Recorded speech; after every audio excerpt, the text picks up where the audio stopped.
Sorry, I'll just start talking. I don't know what my intro is gonna be.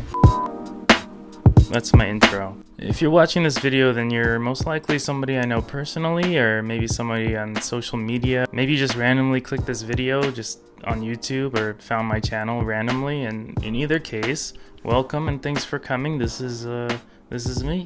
Thanks for being here. This video is gonna be like an introduction of myself and some of the experiences that made me the creator I am today, mostly photo and video stuff, and maybe even some things in between. If you're someone who's known me personally since maybe around high school, then you probably know that this isn't my first round at making YouTube videos. After years of my fan base, which basically consists of my wife, my best friend, and my cousin asking for my return, well, here I am. You got me. I'm back. Jamie's here. Jamie's here helping my she's here for support. So I decided I would start making videos again, but I wanted to do it my own way. Let's be real. Like at this point, trying to be YouTube famous and trying to make it a source of income is pretty much a pipe dream. After the adpocalypse and the super fun copyright claims and strikes that I've seen some of my favorite creators go through, it just really doesn't feel like it's worth it. But I guess that's what I'm trying to make this channel about at its heart. Just creating what you want to create for yourself and solely because you want to do that. So let's take a step back here. Travel back in time. If you haven't already guessed, my name is Joseph. I do go by Joe as well. I started making videos when I was about 8 years old with my dad's old VHS camera. There were some really great memories on tape of me as a kid, and my family will never get to see some of them again because 8-year-old me decided to record over it to make my own Godzilla movie with my toys. I was pretty much always an artsy kid, painting, sculpting, building Legos, paper crafts, whatever I could think of really. By high school I started making videos for YouTube. I was into martial arts, so they started out as just ways to show off some cool new technique I thought I could do, or some weapon I thought looked cool, and it was all very cool and very lame at the same time, until all of a sudden I had some kind of epiphany and believed that I was some kind of comedic genius and started making vlogs. Now I can't show you much of these videos, not because I don't have access to them or anything like that, but it's because I would cringe so hard that I would rethink my whole life as a creator. So here's a few quick clips, very, very quick, so I don't go into a cringe coma.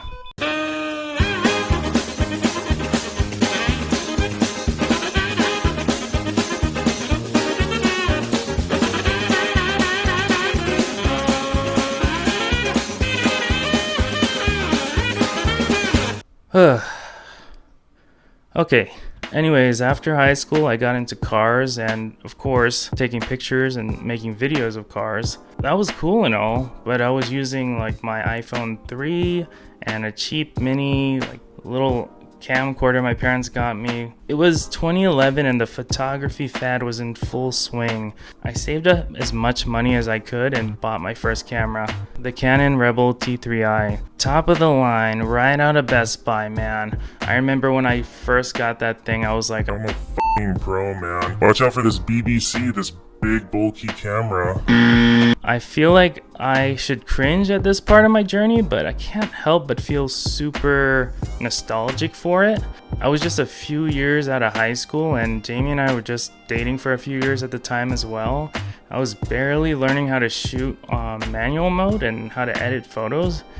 And let me tell you, I freaking sucked. Maybe it was because it had been so long since I had really put my own work out there, or maybe it was because I had less interaction with people that I would consider peers, but god damn, I was so insecure about my own work.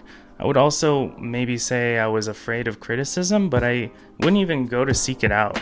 like not even constructively. So it wasn't until I had gotten a lot more comfortable with editing and using different lenses that I finally got my first full frame camera, the Canon 6D. You'll notice it becomes a running theme with me where I hold on to and try to push the limits of my equipment to its maximum capabilities because I'm too damn cheap and stubborn to buy better stuff. I think a lot of people go through this for those same reasons, but for me it always results in me trying to do things that the camera can't actually do technically and wondering if it's just because I'm bad at it. Anyways, the 6D was a game changer for me. The low light and full frame photos were just so much better than anything I could do on the T3i. It was like a whole new world opened up to me, and with help from some of my friends, I finally learned to improve on my photo taking and editing skills.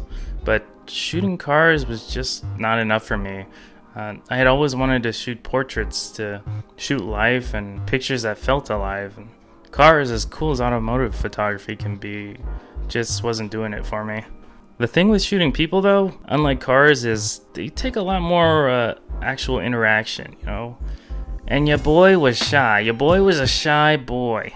I know that some of you who know me may think otherwise, but I consider myself to be very, very introverted. So interacting with people was it was a lot for me. I may be 1,000 times better at it now than I was then, but even now, I still get that anxiety, imposter syndrome out of nowhere. I think most of us do, but we just learn to set it aside in the moment and let things kind of happen.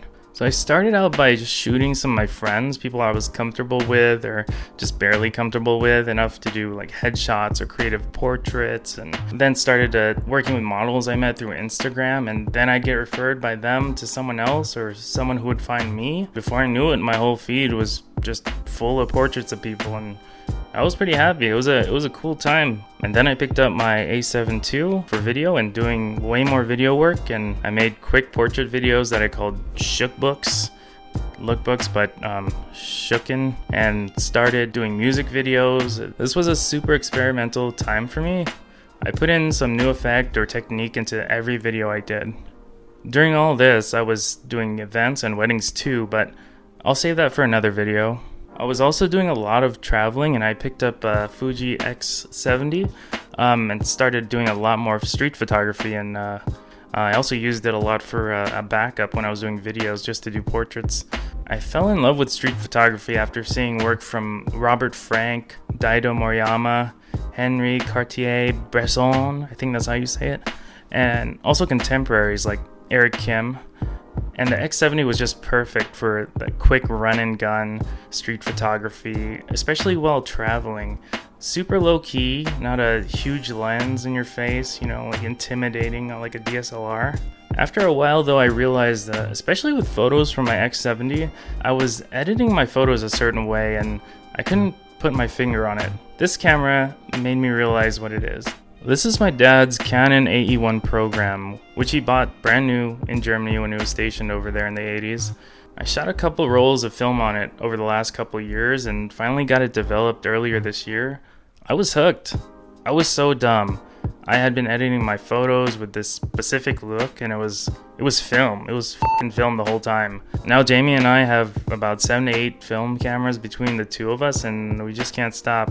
And what do I currently shoot with? Well, I've been using it to shoot this video. It's my recently acquired Canon R6, which I love. It's a great camera. So that about wraps up my story and introduction of me. We're all caught up here.